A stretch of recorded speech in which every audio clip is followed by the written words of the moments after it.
This video contains part 1 of the information needed to install LED lighting. If you chose not to include LED lighting with your bed, then skip this video and continue on with video number 6. Please note, before we get started, do not plug in the power cord into the electrical outlet until the very end. The first step is to mount the LED lights from underneath the top stretcher, pushing the lights into the slotted holes and fishing the wires through.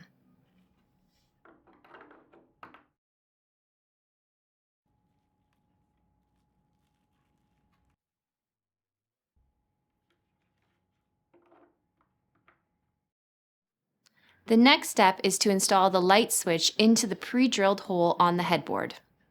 Please note that the pre-drilled hole on the headboard can be positioned on either side depending on the location of the nearest wall outlet.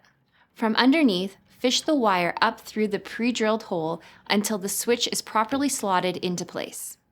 Then run the switch wire from the headboard up through the routered side panels towards the top stretcher.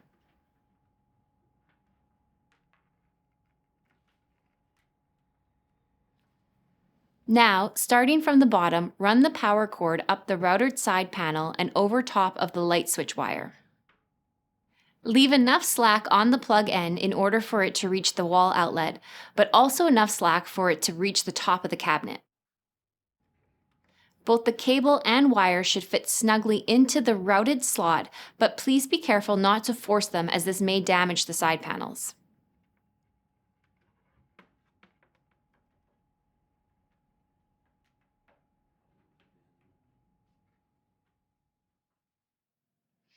Now, in order to finish installing the lights, we will have to mount the bed cabinetry to the wall first. So now please continue with the next videos, video number 6 and video number 7, and we will complete the LED install in the last steps of video number 7 after the Murphy bed cabinet is securely mounted to the wall.